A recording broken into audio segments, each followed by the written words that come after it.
In the grand ballrooms of the Alpha King's palace, music plays while Omegas serve in silence. The glittering elites celebrate another moon festival while servants move like shadows through the crowd. They say Alpha King Ron Houston is untouchable, a ruler whose cruelty is matched only by his power. They say he takes what he wants and discards what displeases him. And now the entire court watches as he humiliates a lowly Omega servant, touching her in front of hundreds, reminding everyone that those without rank have no rights. Every servant looks away. All nobles laugh on cue until Trisha Wilford, an Omega caretaker, mocked for believing she deserves dignity. She was never meant to challenge royal authority. Yet when rage drives her to the storm-soaked balcony where the Alpha King stands alone, something forbidden awakens. The push happens. The king falls. She watches him disappear into darkness below. So the palace is forced to confront an unsettling question. What kind of bond awakens through violence, through desperation, strong enough to tie the fate of an Alpha King to the Omega servant who tried to murder him? And how will the kingdom react when he returns at dawn and claims her as his fated mate? Trisha Wilford stood in the serving corridor outside the grand ballroom, her hands gripping a silver tray so tightly her knuckles had gone white. The annual moon festival was in full swing, and through the archway she could see the glittering crowd of nobles in their finest silks and jewels. The orchestra played something elegant and forgettable. Around her the evening shift moved in practiced chaos. Senior servants in crisp black uniforms swept past with trays of champagne flutes, their polished shoes clicking against marble floors in a rhythm that spoke of decades of service. They balanced their loads with the kind of grace that came from knowing exactly where they belonged in the palace hierarchy.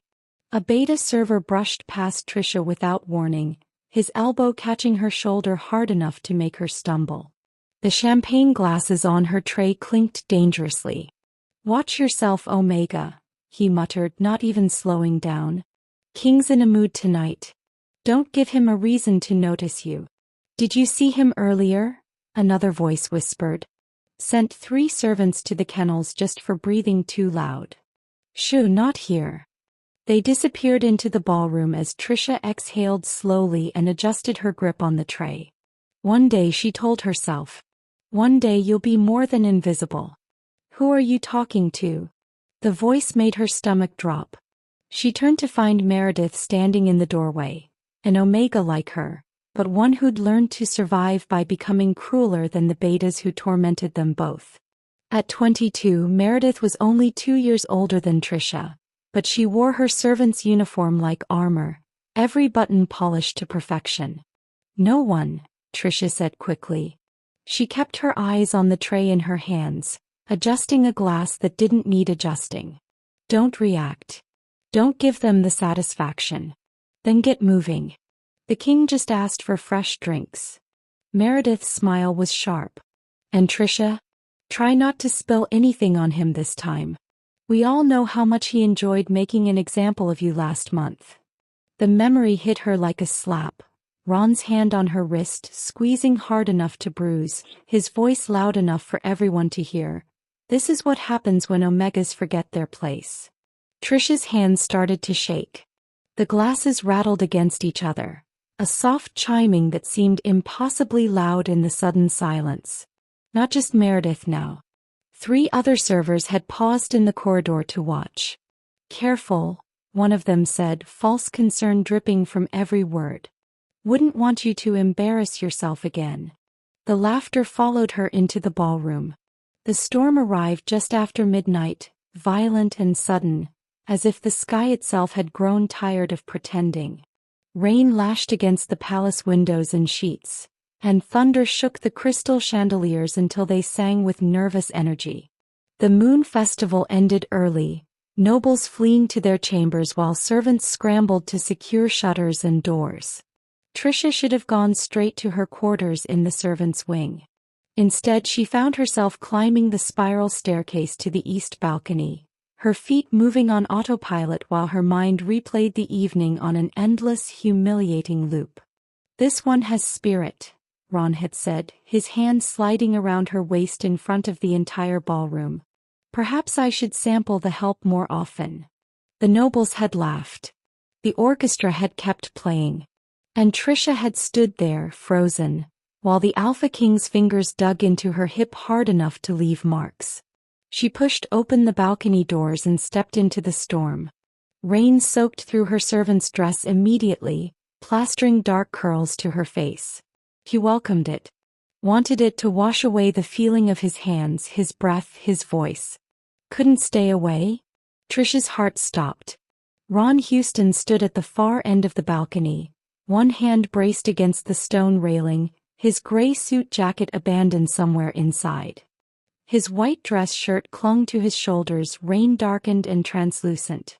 Even disheveled by the storm, he looked like something carved from marble, beautiful and cold and untouchable. "I didn't know you were here," Trisha managed. "I'll go." "No." He turned to face her fully, and she saw he was holding a glass of something amber. "Whiskey probably." His amber eyes gleamed in the lightning's flash. "Stay. I want to talk about your performance tonight." The word performance hit like a physical blow. "You were perfect," Ron continued, taking a slow sip. "So obedient. So meek. Exactly what a good Omega should be." He moved closer and Trisha's back hit the balcony doors. "Tell me, Trisha, do you enjoy it? Being touched? Being reminded of your place?" "No," she whispered. "No." He laughed, the sound cutting through the storm. "Then why didn't you stop me? Why didn't you fight back? Another step closer. Because you know what you are. You know you exist to serve your betters. To be broken in when we choose, however we choose." Something inside Trisha snapped. It wasn't a decision. There was no thought, no plan, no moment of clarity. 1 second she was frozen against the door, and the next her hands were slamming into his chest with every ounce of strength her Omega body possessed. Ron's eyes widened, shock not fear, as he stumbled backward. His heel caught the raised edge of the balcony railing. The whiskey glass fell first, shattering on stone. Then Ron followed, his hand grasping at empty air, at rain, at nothing. Trisha lunged forward and watched him disappear into the storm-black darkness 3 stories below. No scream. Just the sound of impact. A terrible final thud that the thunder almost swallowed. She stood there, hands still outstretched, rain mixing with tears she didn't remember, starting to cry. The Alpha King was dead. She'd killed him. And somewhere in the howling wind she could have sworn she heard her own voice whispering, "Good." Trisha ran. Trisha didn't sleep. She sat on the edge of her narrow cot in the servants' quarters, still wearing her rain-soaked dress, watching the door and waiting for the guards to come. They would drag her to the dungeons. There would be a trial, maybe, or perhaps Ron's beta commanders would simply execute her in the courtyard as an example to anyone else who dared raise a hand against their king. The storm had passed. Through the small window above her bed, the sky lightened from black to gray to the pale gold of early morning. Dawn broke over the palace in shades of amber and rose, beautiful and indifferent to the fact that Trisha Wilford had approximately 1 hour left to live. The door opened. Trisha's breath caught. She rose to her feet, hands clenched at her sides, determined to face her executioners with whatever dignity she had left. But no guards entered. Just one man, backlit by the corridor's dim light, his silhouette broad-shouldered and unmistakable. Ron Houston stepped into her room and closed the door behind him. Trisha's knees buckled. She caught herself against the wall, her mind refusing to process what her eyes were seeing. He was alive. Impossible, but alive. His white shirt was torn and filthy, dark with mud and what might have been blood. A cut ran along his jawline, already healing. But otherwise he looked exactly as he had on the balcony, powerful, predatory, and very much not dead. "You," the word came out as a gasp. "How?" Ron's eyes caught the morning light, and Trisha saw they weren't quite human anymore. Gold bled into the amber, bright and feral. His wolf, closer to the surface than it should be. You felt it, didn't you? When you touched me. When you pushed. I don't understand. The bond. He moved closer and Trisha had nowhere to go. Her back was already against the wall. The moment your hands connected with my chest, something awakened. The fated mate bond, Trisha. Rare enough that most shifters live their entire lives without experiencing it. Powerful enough that when I hit the ground, my wolf healed me before I could die. His hand rose to cup her face, thumb brushing across her cheekbone with a gentleness that felt more threatening than his earlier cruelty. You tried to kill me. And instead you bound yourself to me for eternity. No. Trisha jerked away from his touch. That's not possible. I'm an Omega. You're the Alpha King. I know. His smile was sharp. Which makes this even more poetic, doesn't it? You hate me. You wanted me dead. And now you're mine forever. I won't. Ron's hand shot out, gripping her wrist hard enough to make her gasp. You don't have a choice. Neither of us do. The bond has been triggered, and if we don't complete the claiming ritual, it will kill us both within the week.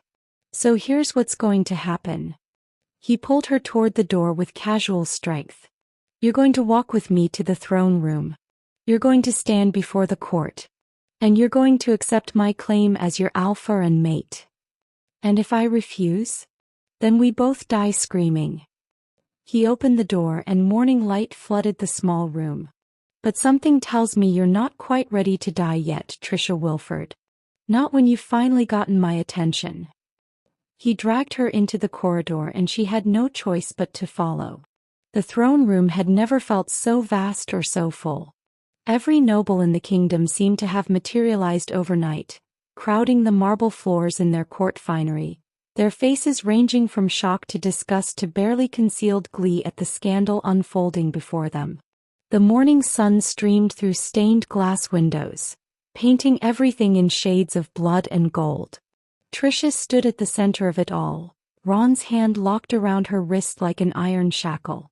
She was still wearing her filthy servant's dress, her hair a mess of rain-tangled curls, mud streaking her arms. Next to Ron in his formal ceremonial robes, hastily donned but still magnificent, she looked exactly like what she was, a nobody being paraded before her betters. The fated mate bond has been triggered, Ron announced, his voice carrying to every corner of the chamber. No preamble, no explanation. Just fact, delivered with the absolute authority of a king who had never been questioned.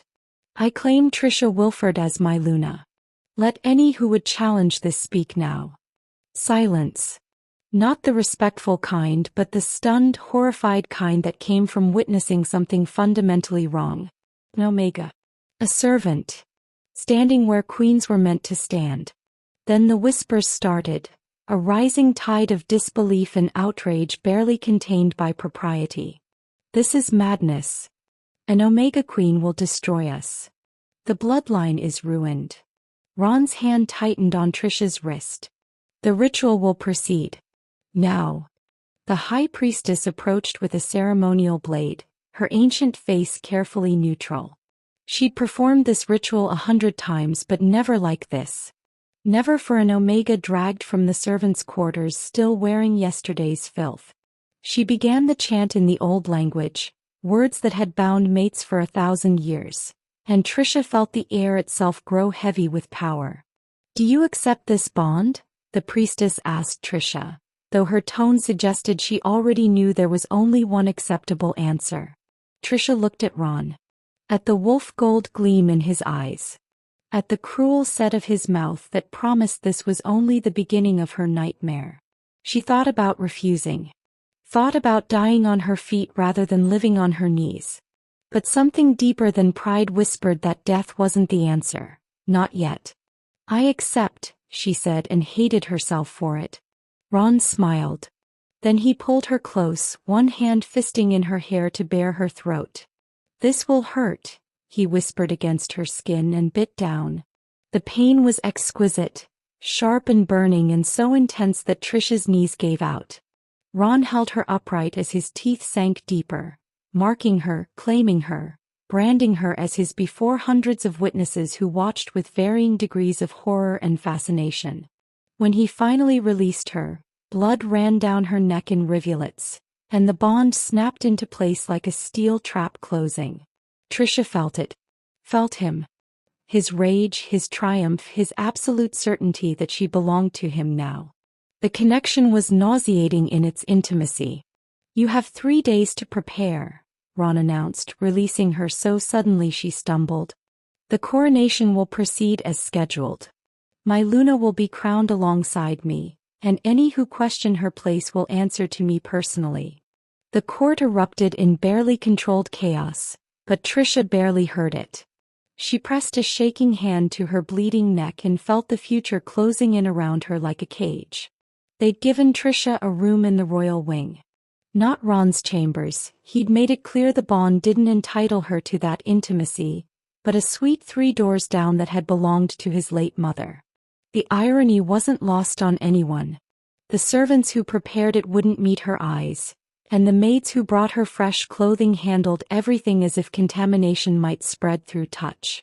Trisha stood at the window overlooking the eastern gardens, one hand pressed to the bandage covering Ron's mark. The bite throbbed with every heartbeat, a constant reminder of the bond threading through her veins like poison. Through it she could feel Ron somewhere in the palace, his presence a dark weight at the edge of her consciousness. The door opened without a knock. The woman who entered moved with the kind of confidence that came from a lifetime of knowing she belonged in rooms like this. She was beautiful in a way that made Trisha feel even more like an imposter. Tall and elegant, with honey blonde hair swept into an intricate updo, wearing a midnight blue gown that probably cost more than Trisha would have earned in 10 years of service. But it was her eyes that made Trisha's breath catch. Ice blue and absolutely merciless. "You must be the Omega." The woman's voice was silk over steel. "I'm Celine Graves, Beta of the Northern Pack, advisor to the Alpha King, and until 3 days ago, the woman everyone expected would stand at his side." Trisha forced herself to stand straighter. "If you're here to threaten me." "Threaten you?" Celine laughed, the sound crystalline and cold. "Why would I threaten something that will destroy itself?" She circled Trisha like a predator evaluating prey. "You think this bond makes you special? Protected? No, little Omega. Makes you a target. Every noble family with daughters they'd hoped to wed to Ron now sees you as an obstacle. Every pack that wanted to ally themselves through marriage now sees you as an insult. And me." She stopped directly in front of Trisha, close enough that Trisha could smell her perfume, jasmine and something darker. "I see you as temporary. Ron claimed me before the entire court. Ron claimed you because the bond forced his hand. But bonds can be broken, Trisha. Especially when one half of the equation is as fragile as you are." Celine's smile was a blade. "Accidents happen in palaces. Food goes bad. Stairs become slippery.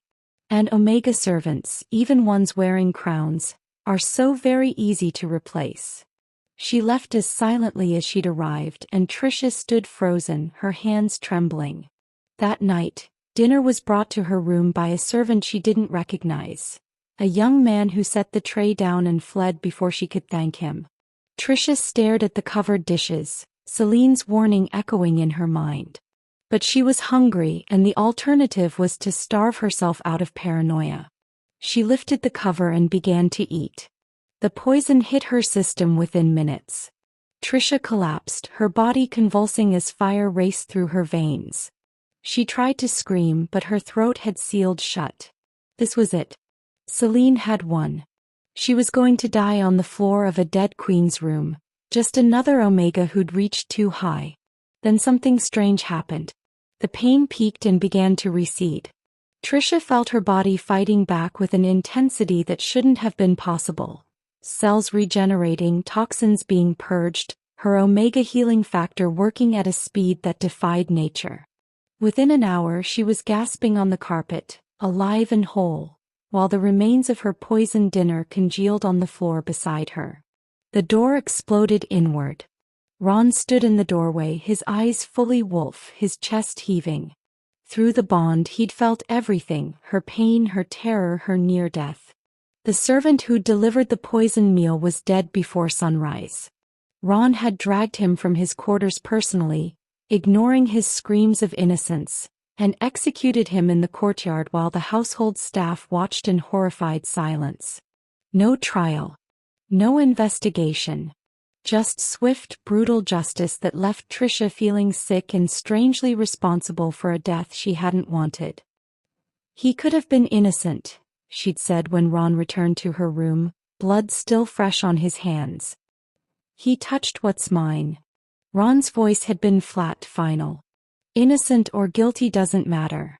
The message does. Now 2 days before the coronation, Trisha stood in the council chamber facing 12 of the oldest, most powerful shifters in the kingdom. The elders sat in a semicircle of ornate chairs, their ancient faces carved with disapproval. Ron stood beside her, his presence a silent warning, but even he couldn't prevent what was coming. "This is unprecedented," Elder Rothgar began, his voice trembling with age and outrage. "An Omega Luna. It violates every tradition, every law that has governed our kind since the first pacts formed." "The bond doesn't care about tradition," Ron said coldly. "Then break it." This from Elder Morwen, a woman whose white hair fell to her waist like a waterfall of ice. "There are rituals. Dangerous, yes, but possible. Better to risk death than to seat an Omega on the throne." Trisha felt something crack inside her. Days of being called an abomination, a mistake, a contamination of the bloodline. It had built like pressure in her chest, and now these ancient shifters sat in judgment as if she were a problem to be solved rather than a person. "No," she said quietly. "You don't have a voice here, girl," Rothgar snapped. "You should be on your knees thanking the goddess you weren't executed for attempting to murder." I said no. Louder this time, and something in Trisha's voice made the elder stop mid-sentence. The air in the chamber grew heavy, charged with a power she didn't understand. "You will not break this bond. You will not remove me. And you will stop speaking as if I'm not standing right here." The words came from somewhere deep, somewhere she hadn't known existed. They weren't a request or a plea. They were a command, backed by a force that made the ancient stone walls seem to shiver. One by one the elders fell to their knees. It wasn't voluntary. Trisha saw the shock in their faces, the way they fought against the compulsion and failed. Even Rothgar, who'd been alpha of his pack for 60 years, dropped like a puppet with cut strings. Only Ron remained standing, and when Trisha looked at him, she saw something she'd never seen before in his eyes. Fear. "What?" Her voice shook. "What did I just do?" The elders were gasping, struggling to rise and finding themselves unable. The power holding them was Trisha's, but she had no idea how to release it. Panic clawed at her throat. "Let them go," Ron said carefully, as if speaking to something dangerous and unpredictable. "Trisha, whatever you're doing, stop." "I don't know how." The chamber doors burst open. An elderly man in scholar's robes rushed in, his face flushed with exertion and excitement. "I found it," he gasped. "The reference I was looking for. The old texts, the ones from before the Great War." He stopped, taking in the scene. The kneeling elders. Trisha at the center, power radiating from her like heat. "By the goddess. It's true." "What's true?" Ron demanded. "The bloodline." The scholar's eyes were wide. "The moon goddess's chosen line. The original Lunas who could command even alphas. We thought they were extinct, wiped out centuries ago, but..." He looked at Trisha with something like awe. "She's one of them." The blood moon rose on the eve of the coronation, staining the sky the color of old wounds. Trisha stood in the palace gardens, surrounded by guards Ron had insisted she keep close after the poisoning attempt. The scholar's revelation had changed everything and nothing. The elders feared her now, but fear bred its own kind of danger. Whispers followed her through every corridor. Which aberration, unnatural thing wearing an Omega's skin? Through the mate bond, she felt Ron watching from his balcony 3 stories above. His presence had become constant, oppressive, a weight she couldn't shake. Since the council chamber incident, he'd looked at her differently. Not with the cruel dismissal of before, but with something more calculating. More hungry. The moon's light touched her skin and Trisha gasped. Heat flooded her veins, not painful but overwhelming, insistent. Her bones began to shift. "Get back," she managed to tell the guards, but her voice was already changing, deepening into something animal. This was her first shift. She'd never had a wolf. Every test, every ceremony had confirmed she was defective, broken. But now, under the blood moon's influence, something ancient stirred inside her and refused to be denied. The transformation should have been agony. Instead, it felt like shedding a skin that had never quite fit. Trisha fell forward onto hands that became paws, her body restructuring itself with fluid grace. Silver fur erupted across her skin, gleaming in the crimson moonlight like liquid mercury. When the shift completed, she stood on 4 legs and felt more whole than she ever had in human form. The guards had fallen back, their faces slack with shock. One of them was praying. Trisha caught her reflection in the garden's ornamental pool and understood why. Her wolf was massive, not omega small but nearly the size of an alpha's. Her fur shimmered silver white, and when she met her own gaze, her eyes glowed with an otherworldly light. This wasn't the wolf of a servant or a subordinate. This was something the kingdom hadn't seen in a millennium. Impossible. Ron's voice came from directly behind her. She spun, instinct making her bare teeth, and found him standing alone, having dismissed his own guards. He approached slowly, his eyes tracking every line of her form. The text described them as silver wolves. Moonblessed. I thought it was mythology. Trisha tried to speak, but only a low growl emerged. She was too new to this, too overwhelmed to find human words through the wolf's throat. Ron knelt in front of her, a gesture of equality that shocked her more than anything else he'd done. "You're magnificent," he said quietly, and for once there was no cruelty in it. Just raw truth. "Do you understand what this means? What you are?"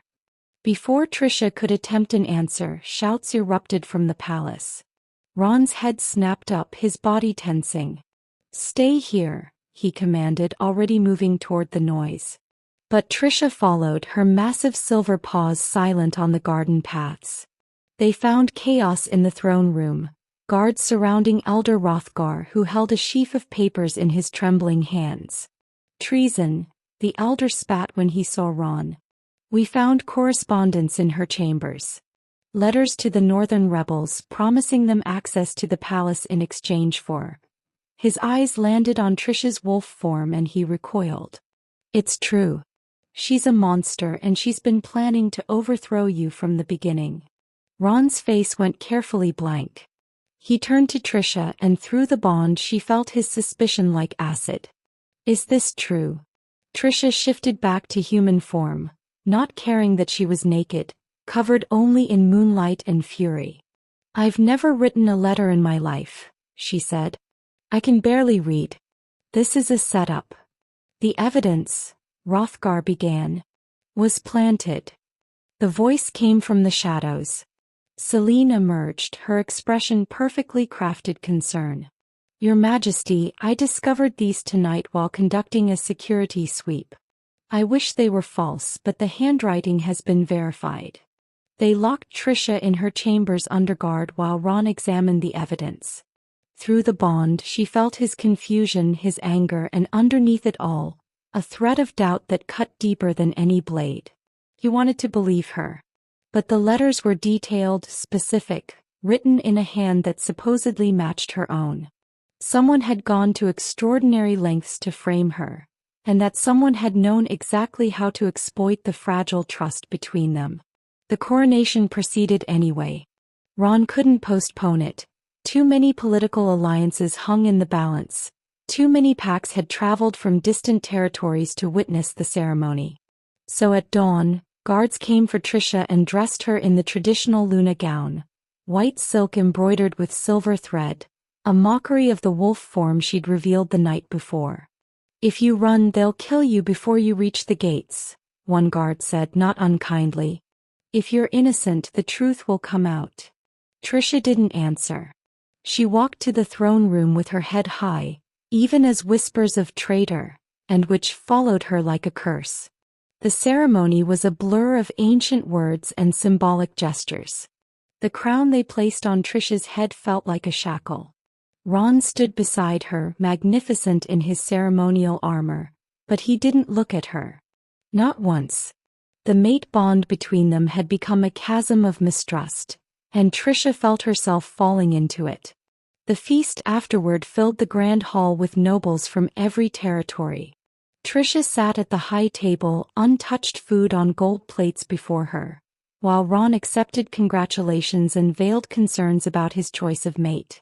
Celine moved through the crowd like a shark through bloodied water, her smile sharp and satisfied. Then Ron reached for his wine. Trisha saw it a heartbeat too late. The slight discoloration in the crystal glass, the way Celine's eyes tracked Ron's hand with predatory focus. "Don't," she started, but he'd already drunk deeply. The poison hit his system like wildfire. Ron's glass shattered on the marble floor as he convulsed, his hands clawing at his throat. Silver and nightshade, the scholar would later confirm. A combination specifically designed to bypass an alpha's natural resistance. Around them, the hall erupted into chaos. Guards rushed forward. Nobles screamed. And Celine stood perfectly still, her face a mask of horror that didn't quite reach her eyes. Trisha dropped to her knees beside Ron. Through the bond, she felt his agony, felt his wolf trying desperately to heal him and failing. The poison was too strong, too perfectly calibrated. He was dying. "Help him," someone shouted. "Get the healers." But Trisha knew they wouldn't arrive in time. She could already feel Ron's presence in the bond beginning to fade, like a candle guttering in the wind. If he died, the bond would kill her too, the scholar had made that clear. They would both be gone within hours. He could let it happen.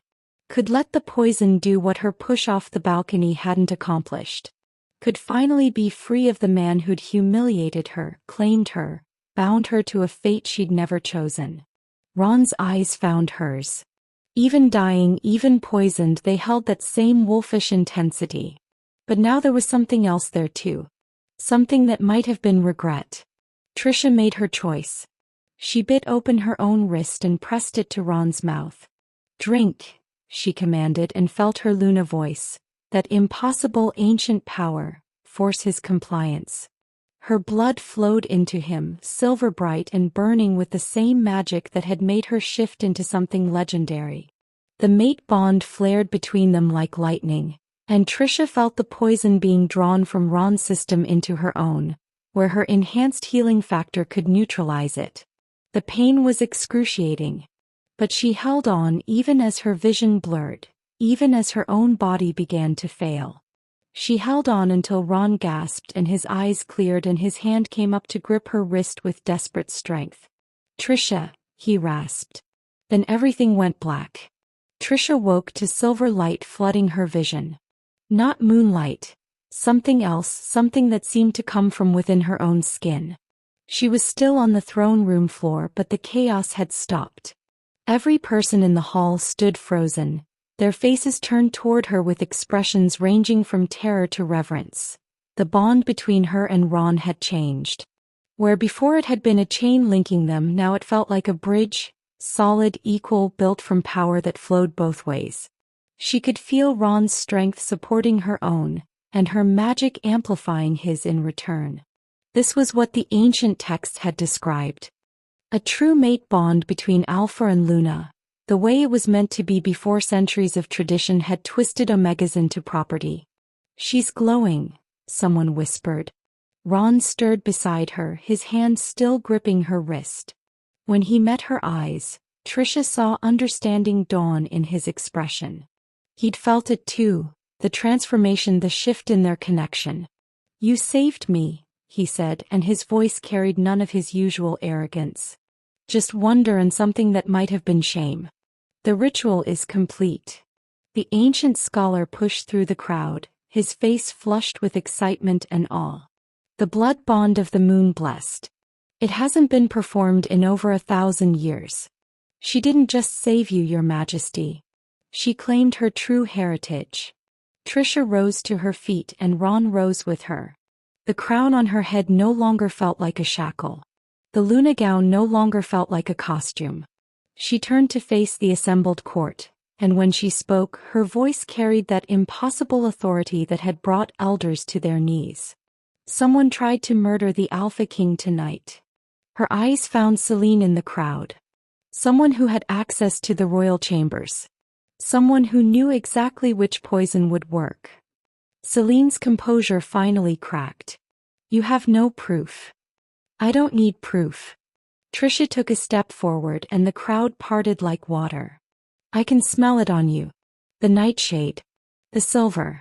Your guilt is written in every elevated heartbeat, every bead of sweat on your skin. She stopped directly in front of Celine. You also planted those letters in my room. You've been trying to eliminate me since the moment Ron claimed me. She's lying, Celine hissed, but her voice shook. She's bewitched all of you. Guards. Ron's command was quiet but absolute. Take her to the dungeons. She'll stand trial for attempted regicide. As Celine was dragged away screaming, Trisha turned back to the court. Her court now. Her kingdom. I am Luna Queen, she said, and felt the title settle onto her shoulders like it had always belonged there. And my first decree is this. The practice of Omega servitude is abolished, effective immediately. Every Omega in this kingdom will be granted the same rights and protections as any other shifter. They will not be property. They will not be bought or sold. And anyone who violates this law will answer to me personally. Silence. Then Elder Morwen, still on her knees from days before, bowed her head. As you command, Luna Queen. One by one the others followed. Even the elders who'd called her an abomination now recognized what she was. What she'd always been, hidden beneath years of degradation and denial. Ron stepped to her side, and when he took her hand, it wasn't with possession but with partnership. I was wrong, he said quietly, meant only for her ears. About everything. About you, about what you were, about what I had the right to take. He brought her hand to his lips, not to kiss it, but to press it against the mark she'd left when she'd saved him. I don't deserve forgiveness, but I'm asking for the chance to earn it. Trisha looked at him. At the man who'd humiliated her, claimed her, bound her to a fate she'd never chosen. The man she'd tried to kill. The man who was now her equal whether he'd wanted it or not. Then prove it, she said. Help me transform this kingdom into something better than what we've both suffered under. Be the king your people need, not the tyrant they fear. Ron's answer was a nod, solemn, sincere, and for the first time honest. The coronation feast resumed, but everything had changed. Trisha stood at the center of it all, no longer invisible, no longer powerless. The journey from servant to sovereign was complete. But as she met Ron's eyes across the golden hall, she knew the real work, healing their broken bond, earning each other's trust, becoming true partners instead of captor and captive, was only just beginning. If you enjoyed this story, click on the subscribe button, like and comment. See another interesting video here.